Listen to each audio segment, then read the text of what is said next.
तो hello good morning everyone, कैसे हैं आप लोग। स्वागत है आपका हमारे यूट्यूब चैनल ड्रग वेट पे। और आज का हमारा चर्चा का विषय है फिजिकल फार्मास्यूटिक्स का एक टॉपिक जिसका नाम है रियोलॉजी। ये एक बहुत इंपॉर्टेंट टॉपिक है आपको एग्जामिनेशन बेसिस पे। तो सबसे पहले समझते हैं कि रियोलॉजी होता क्या है।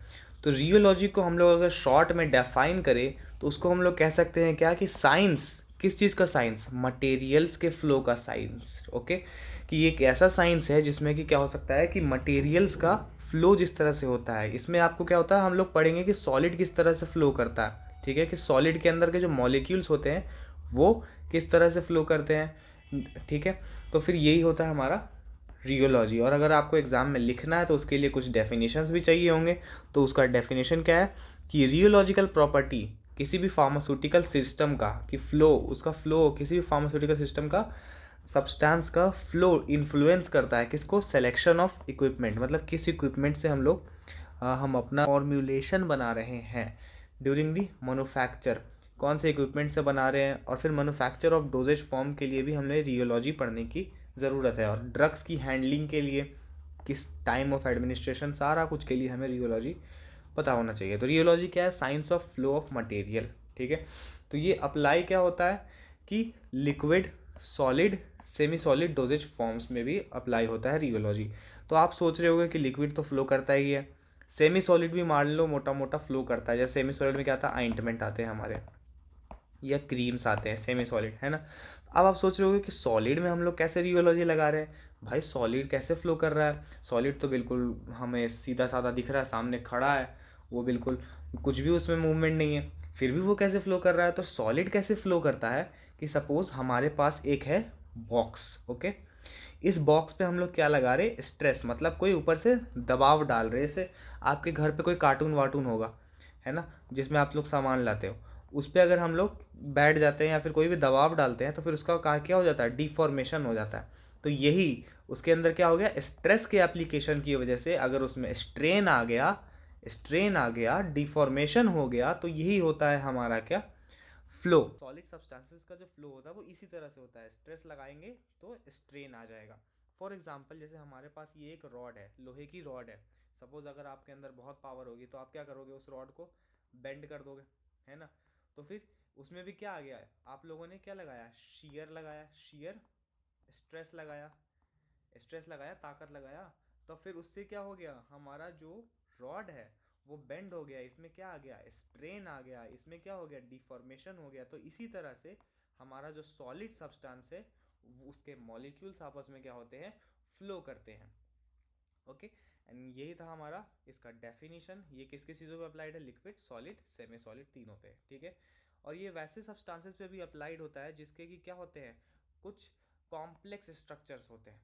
तो कौन कौन से सब्सटेंसेस, जैसे कि क्या, स्लजेस या मड्स, या फिर एक स्लाइम भी होता है। स्लाइम आपने देखा होगा, हाथ में बड़ा चिपचिपा सा होता है, वो किसी भी शेप में हो जाता है चेंज। उसके अंदर भी क्या होते रहता है, मॉलिक्यूल्स फ्लो करते रहते हैं, स्ट्रेस लगा रहे हैं, उसका शेप चेंज हो जाता था, है ना। तो यही था हमारा रियोलॉजी।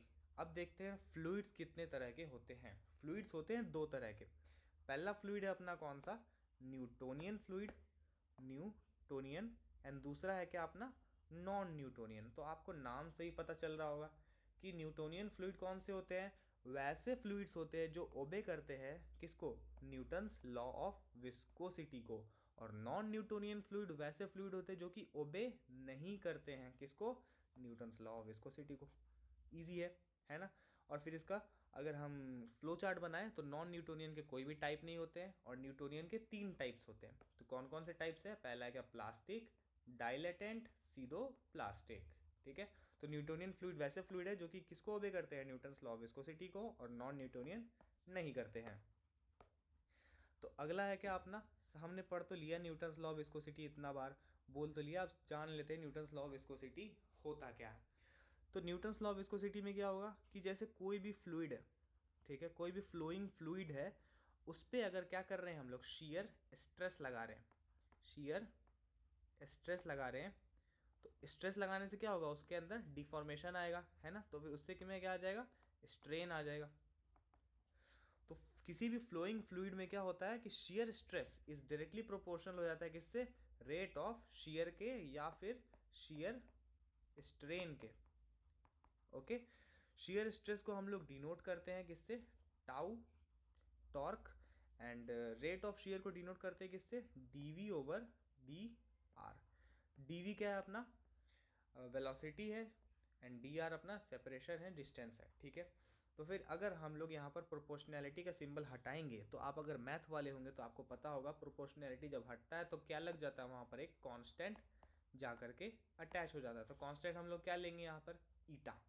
ओके, ईटा का सिंबल है, ईटा आप लोग को बहुत पहले से ही जानते होंगे कि ईटा को हम क्या बोलते हैं, विस्कोसिटी, जो कि इसका कोएफिशिएंट है, विस्कोसिटी का कोएफिशिएंट है ईटा। तो यही है अपना न्यूटन्स लॉ ऑफ विस्कोसिटी कि shear stress is directly proportional to rate of shear, और उसका ये है हमारा फॉर्मूला। शियर स्ट्रेस हम इतनी देर से कर रहे हैं, तो फिर अब समझते हैं कि शियर स्ट्रेस होता क्या। फॉर एग्जाम्पल हमारा एक ये सब्सटेंस है, वही बात है, शियर स्ट्रेस अप्लाई कर रहे हैं तो फिर वो स्ट्रेन आ जा रहा है। तो शियर स्ट्रेस क्या है, रेशियो है शियर फोर्स का, कि कितना फोर्स अप्लाई कर रहे हैं बाय क्रॉस सेक्शनल एरिया, यानी कितना फोर्स अप्लाई कर रहे हैं। सपोज 10 न्यूटन अप्लाई कर रहे हैं और क्रॉस सेक्शनल एरिया सपोज इसका है क्या, 100 सेंटीमीटर स्क्वायर। तो शियर स्ट्रेस क्या हो जाएगा अपना 10/100 यानी 0.1। ओके, तो शियर स्ट्रेस का अगर आपको डेफिनेशन पूछा जाए तो 2 मार्क्स में आपको पूछ भी सकता है कि डिफाइन शियर स्ट्रेस। तो शियर स्ट्रेस क्या है, रेशियो है शियर फोर्स और क्रॉस सेक्शनल एरिया का। तो क्रॉस शियर फोर्स को हम लोग एफ से डिनोट करते हैं, क्रॉस सेक्शनल एरिया को ए से डिनोट करते हैं। ओके, और ये जो हमारा इक्वेशन आया ये वाला, अगर इससे हमको विस्कोसिटी किसी भी सब्सटेंस की निकालनी है तो फिर हम लोग क्या करेंगे, उसको रीअरेंज करेंगे, इधर उधर कर देंगे, है ना। तो रीअरेंज करेंगे तो क्या हो जाएगा, एन आ जाएगा, इधर टॉर्क चला जाएगा, टॉर्क के नीचे आ जाएगा ये सारा, है ना। तो विस्कोसिटी का फॉर्मूला क्या हो गया अपना, tau torque by D V over D R. Okay, तो एक इक्वेशन है आपको क्या कि विस्कोसिटी के बारे में, कि जितना ज़्यादा किसी सब्सटेंस की विस्कोसिटी होगी, जितना ज़्यादा किसी सब्सटेंस की विस्कोसिटी होगी उतना ही कम क्या होगा, उस सब्सटेंस का फ्लो होगा। जैसे आपको एक एग्जांपल दे रहा हूँ, ये है अपने पास एक डब्बे में हनी, और ये है एक अपने पास दूसरे डब्बे में पानी। तो आप ही बताओ, हम हनी को गिराएंगे और पानी को गिराएंगे सेम जगह से सेम टाइम पे, सबसे ज़्यादा फ्लो किसका होगा, हनी का होगा या पानी का होगा। क्यों, पानी का ज़्यादा होगा, क्यों, क्योंकि इसकी विस्कोसिटी क्या है, कम है। एंड हनी क्या होगा, बिल्कुल धीरे धीरे धीरे धीरे क्या होता है, निकलता है ना। क्यों, क्योंकि इसकी विस्कोसिटी ज़्यादा है। तो इसी से ये बात आ रहा है क्या कि विस्कोसिटी ज़्यादा तो फ्लो कम, एंड बस वाइस वर्सा, विस्कोसिटी कम तो फ्लो ज़्यादा। ओके, तो ये था अपना विस्कोसिटी का कॉन्सेप्ट। एंड हमने शियर स्ट्रेस के बारे में बात कर ली, अब बात करेंगे हम रेट ऑफ शियर के बारे में। तो रेट ऑफ शियर क्या होता है, change in velocity dv by D R separated by distance. D R shear stress का रेट ऑफ शियर का यही फॉर्मूला था ना, dv बाई डी आर। तो इसमें क्या है, change in velocity by a distance D R. ठीक है, separated by a distance D R. इसका जो न्यूटोनियन लॉ सिस्टम का जो ग्राफ बनता है वो बिल्कुल क्या बनता है, स्ट्रेट लाइन बनता है।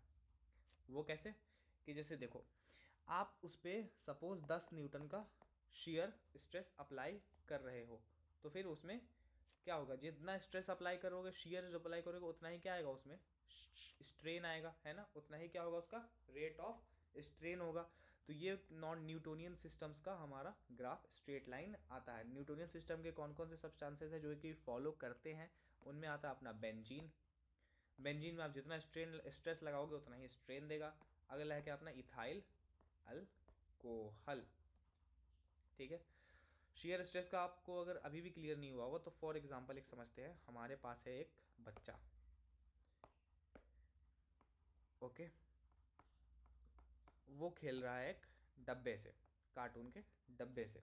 ओके, तो वो मारेगा एक लंबी सी किक, गंदी थोड़ी ड्राइंग है, वो मारेगा किक, तो बच्चा है तो बिल्कुल धीरे से किक मारेगा। सपोज उसमें हुई कोई भी डिफॉर्मेशन नहीं हुई। ओके, और इसी की जगह पर ये हो गया क्या, बड़ा मूंछों वाला आदमी। ठीक है, ये अगर उस डब्बे को किक मारेगा तो उसकी क्या होगी, शियर स्ट्रेस ज़्यादा लगेगा वो, और फिर डब्बे में क्या आ जाएगा, डिफॉर्मेशन आ जाएगा, जिससे को क्या बोलते हैं हम लोग, शेयर स्ट्रेन बोलते हैं, है ना।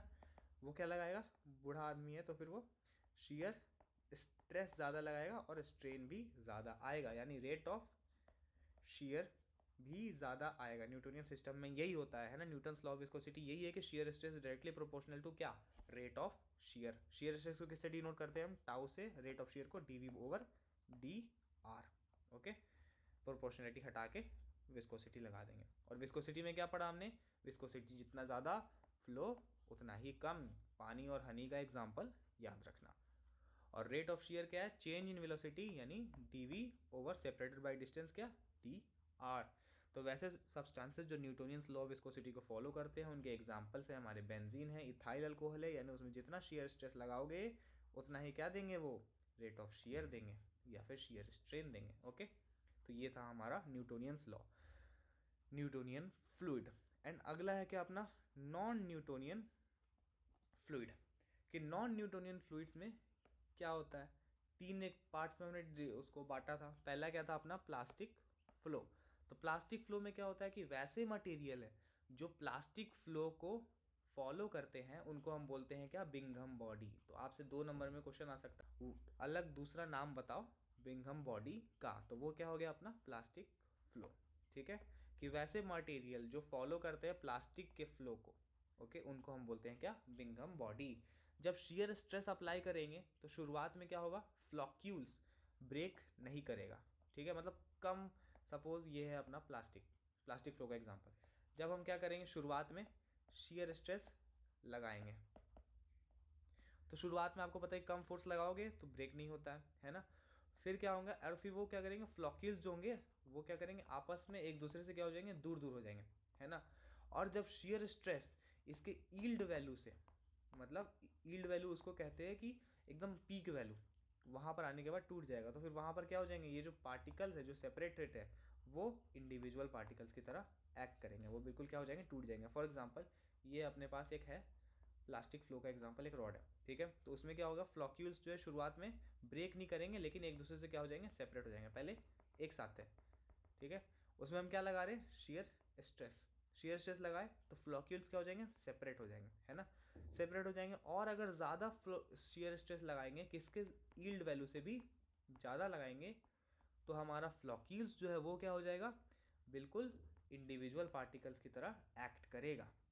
ओके, और फिर प्लास्टिक फ्लो का रियोग्राम या फिर ग्राफ, बात में पहले क्या आएगा, ओरिजिन से जो कर्व निकलेगा फिर उसके बाद क्या हो जाएगा, एक स्ट्रेट लाइन बना लेगा आगे। ओके, रियोग्राम क्या है, curve does not pass through origin से जो कर्व है वो पास नहीं होता है, ठीक है, ये यहाँ पर देख लो। लेकिन ये शेयरिंग स्ट्रेस एक्सिस को काटेगा एक पार्टिकुलर पॉइंट पे, ठीक है। ये रहा उस पॉइंट जो कि जिसको कि क्या बोलते हैं हम, यील्ड वैल्यू। मतलब यहाँ पर इसके बाद अगर सीधा शेयर स्ट्रेस बूम मारता है, ओके, और इसी स्लोप को हम कहते हैं क्या, mobility.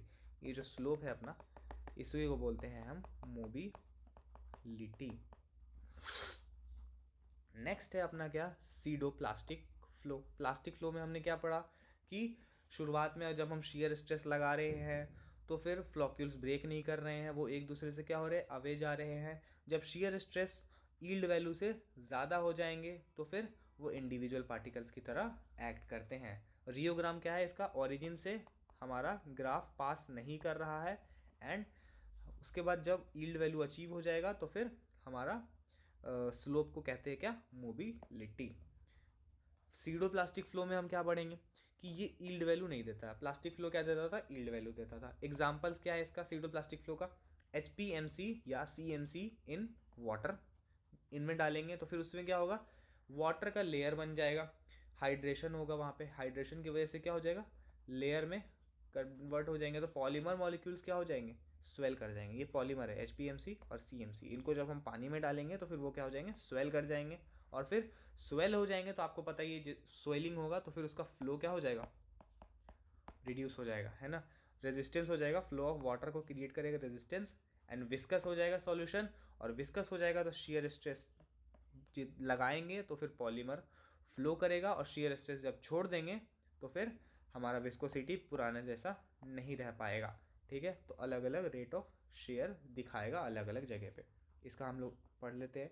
Examples of सीडोप्लास्टिक flow are क्या, HPMC, CMC इन वाटर। जब इन मॉलीमर्स को हम लोग प्लेस करते हैं किस पे, लेयर्स ऑफ वाटर में, तो फिर हाइड्रेशन की वजह से क्या होगा, क्योंकि हाइड्रेशन में क्या हो रहा है, पॉलीमर मॉलिक्यूल में पानी भर रहा है, ठीक है, तो फिर उसमें क्या होता है, पॉलीमर मॉलिक्यूल क्या हो जाएंगे, स्वेल कर जाएंगे।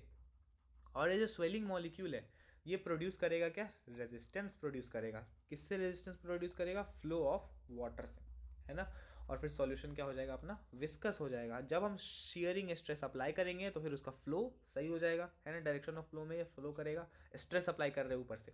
अरे जैसे आपके पास एग्जांपल ले लो, एक फोम का कुछ है, फोम है, तो फोम के अगर हम क्या डालेंगे, पानी डालेंगे, तो फिर वो क्या अपने आप को अब्जॉर्ब करके क्या हो जाएगा, स्वेल हो जाएगा, और फिर उसके अंदर का जो मॉलिक्यूल्स है वो फ्लो नहीं कम हो पाएगा, ठीक है, विस्कस हो जाएगा, है ना।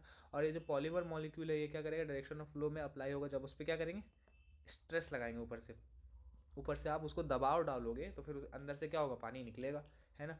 और जो मॉलिक्यूल्स है वो भी कम हो जाएगा, क्या, less viscous as shearing, less viscous हो जाएगा, क्यों, क्योंकि ऊपर से दबाव पड़ रहा है। और जब स्ट्रेस हमारा रिलीज हुआ तो विस्कोसिटी पुराने जैसा नहीं रह पाएगा, ठीक है। इसका रियोग्राम किस तरह से बनता है, कर्व लाइन। कर्व जो है इसका कहाँ से स्टार्ट होता है, ऑरिजिन से स्टार्ट होता है, और ये नॉन लीनियर है। लीनियर ग्राफ क्या होता है, ऐसा वाला ग्राफ, ठीक है, और ये क्या है अपना, नॉन लीनियर है। नेक्स्ट फ्लो है अपना क्या, डाइलेटेंट फ्लो। तो डाइलेटेंट फ्लो का हमें बस ग्राफ जानना है कि किस तरह का ग्राफ होता है, उतना डीप में जानने की ज़रूरत नहीं है। तो इसका जो ग्राफ होता है वो डिक्रीजिंग लाइन होता है, ठीक है, शुरुआत में बढ़ता है, फिर धीरे धीरे एक टाइम के बाद क्या होने लगता है, डिक्रीज होने लगता है डाइलेटेंट फ्लो। यहाँ पर भी सेम है, यहाँ पर क्या होगा, रेट ऑफ शेयर एंड ये शेयर स्ट्रेस का जो ग्राफ होगा वो अपना इस तरह का बनेगा, शुरुआत में इंक्रीज करेगा एंड देन डिक्रीज करेगा। तो यही था हमारा फर्स्ट लेक्चर। एंड आपको अगर किसी भी चीज़ को तरह का डाउट है तो फिर आप मुझसे कमेंट में पूछ सकते हैं। Thank you for watching this video.